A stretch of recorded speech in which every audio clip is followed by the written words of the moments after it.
Michael Stone didn't believe in chaos. He engineered order for a living. But that night he became the algorithm of ruin. Michael Stone had always trusted logic more than instinct. He wasn't impulsive. He didn't jump to conclusions. As a senior software architect at a top New York tech firm, his world was built on clean code, sharp systems, and emotionless decisions. That's how he handled everything, including his marriage to Kelly. 7 years in, and he believed they were solid, predictable, yes. Dull at times, but stable. He chalked up the cooling spark to life's inevitable noise. Deadlines, dead batteries, dead bedrooms. It was normal, right? He was wrong. Everything shattered on a quiet Thursday evening over dinner with Kelly and her boss, Jake Grant. The man was a walking power surge, CEO of a booming tech empire, all charm and teeth. Michael had heard the stories. Aggressive, magnetic, a little too slick. But he had no reason to worry. Until that night, the restaurant was a sleek whisper of wealth, dim lighting, soft jazz, silverware that cost more than rent.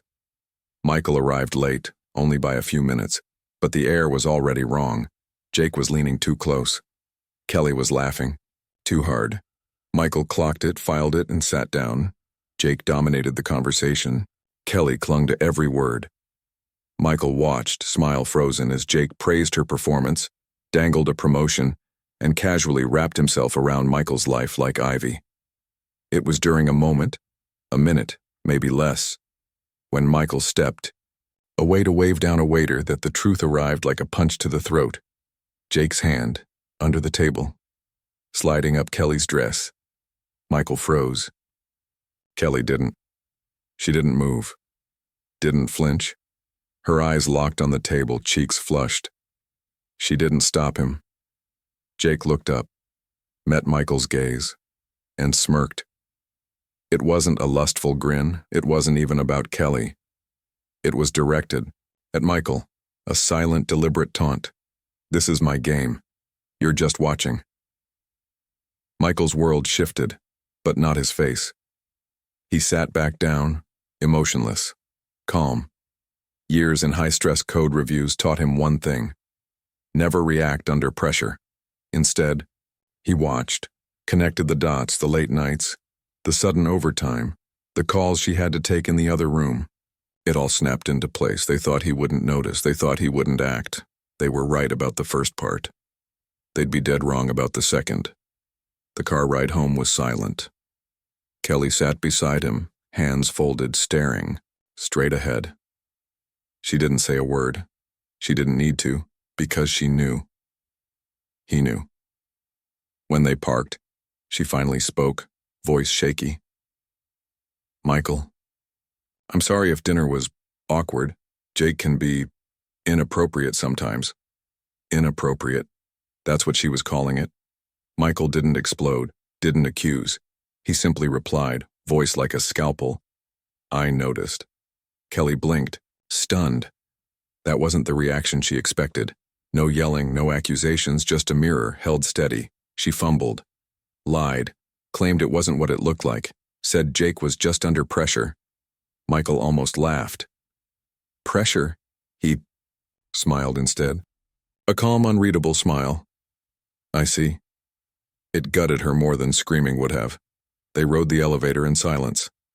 Michael let her guess. Let her wonder if he'd say more. He didn't. At home, he tossed his keys, loosened his tie, and told her he was taking a shower. No emotion, no scene. Once behind the bathroom door, the mask dropped. Michael gripped the sink, staring at the stranger in the mirror. A man stripped of illusion. The betrayal wasn't the hardest part. The hardest part was how easy they made it look. No shame, no hesitation. Jake touched her like he owned her. Kelly let him, and now, Michael owned the fallout. Not with rage. With precision. He wouldn't scream. He wouldn't confront. He would dismantle them. Quietly. Strategically. Let her think he was reeling. Let Jake think he'd won. Tomorrow, the real game would begin. And Michael Stone, he was done playing nice. Michael didn't need direct access to Jake's records. People always leave traces. He tapped into the company's network and started combing through recent departures, senior staff, executives, anyone high enough to have seen behind Jake's polished facade. In under an hour, a pattern emerged. 3 senior leaders had resigned over the last year. Quiet exits, no fanfare, the kind of silence that screams if you know what to listen for. Michael smiled.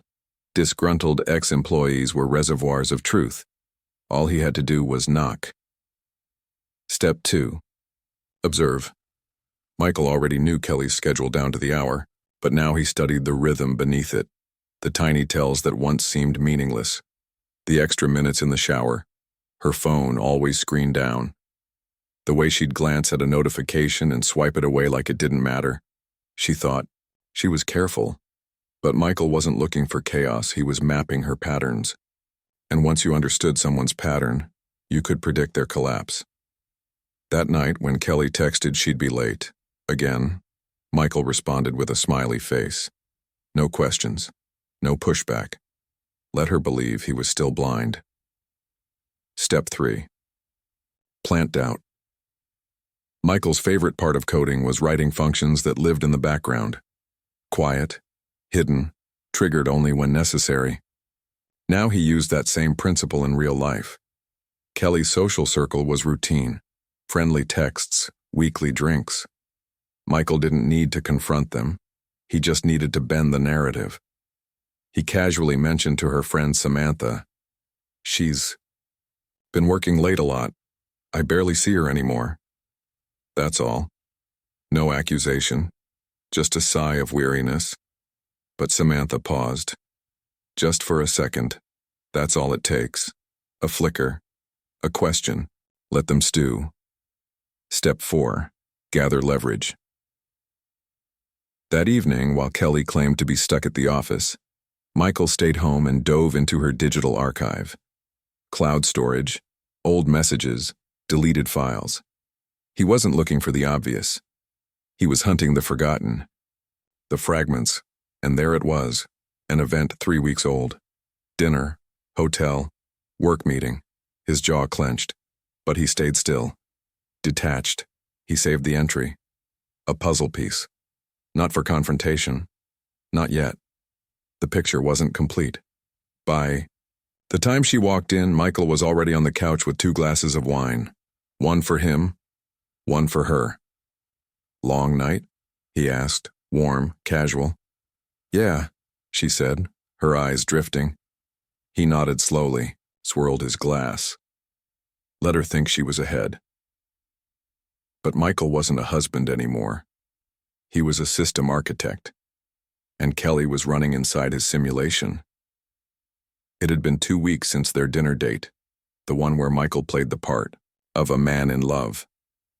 Since then, he'd perfected the performance. Attentive but aloof, present but just out of reach. He created distance, not physical, but emotional. Gradual, invisible. A void she instinctively tried to fill. She suggested dinner, more often now. Asked about his day, reached for him. Michael allowed it but gave back just enough to stay believable, just enough to stay in character. Step 5. Control through information. Her phone was now a 2-way mirror. Michael had installed silent tracking. Software, every message, every call, every whisper filtered through to him in real time. He didn't need the words.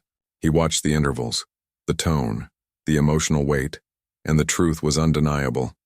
Kelly wasn't just cheating. She was building a future, one that didn't include him.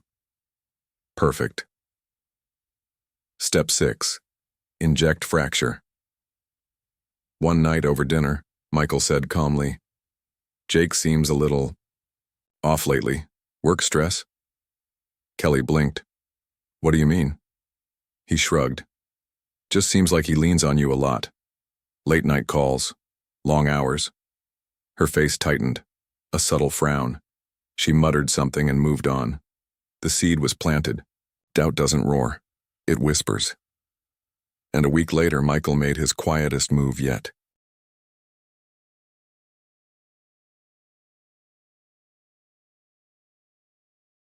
While she was at work, he used her phone to send Jake a single text. "Last night was amazing.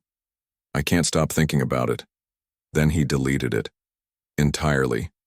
There was no last night. But Jake wouldn't know that, and his ego wouldn't let him.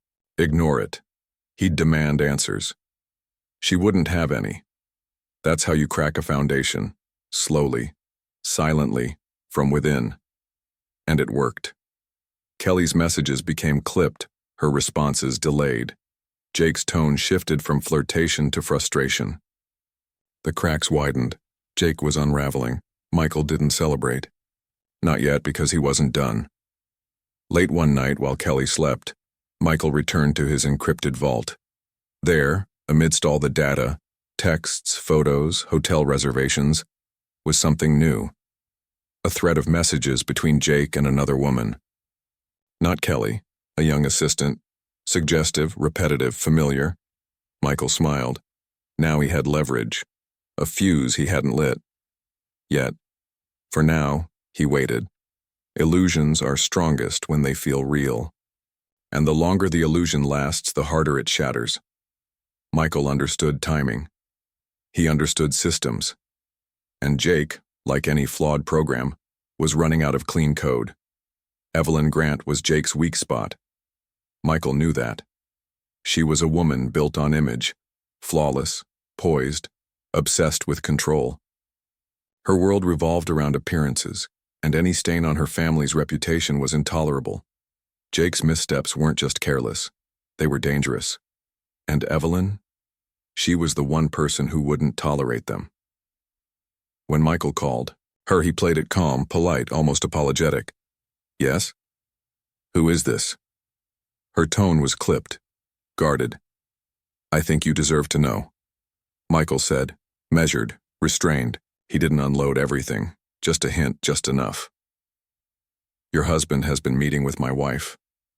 Silence. Heavy, drawn out. "Who are you?" she asked, her voice now quieter but laced with a tremor. "Someone who thought you deserved." "The truth," Michael replied, and then he ended the call. He didn't need to say more. The match had been struck. Evelyn would dig, and she'd find what he wanted her to. By the time Michael got home that evening, the undercurrents had shifted. Kelly was jittery, her phone practically welded to her hand, fingers twitching, waiting. "Everything, okay?" Michael asked, soft-voiced. "Yeah." Too fast, too rehearsed. Jake had gotten the phantom message. Michael's smile barely touched his lips. "Dinner?" She nodded, distracted, already unraveling. Michael didn't press. He didn't need to. Tomorrow, Jake's unraveling would accelerate. The cracks were forming. Michael knew the psychology of collapse. Those in power fear the moment they start to lose control. It turns them frantic, rash, self-destructive. Jake was nearing the edge. It hadn't even been a full day since Michael spoke to Evelyn, and already Jake was faltering. That night, Michael watched Kelly closely. She was in the kitchen, her phone, vibrating nonstop. She typed rapidly, eyes flicking across the screen, tension radiating from every movement. Her breath was short, her jaw tight. Michael passed behind her, eyes cool. He didn't need to see the texts. It was Jake. Panic had set in.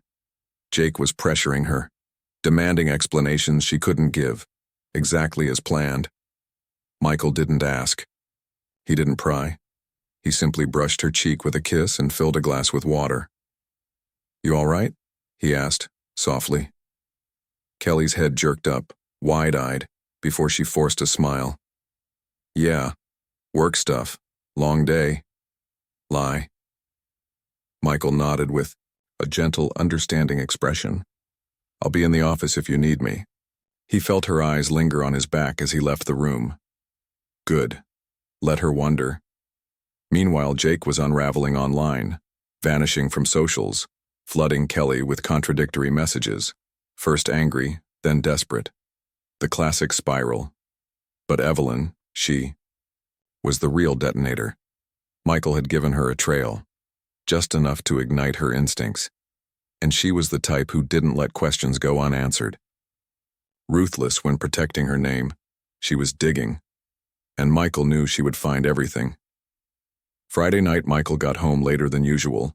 Kelly was already on the couch, wine in hand, eyes fixed on her phone. "Hey," he greeted, dropping his bag.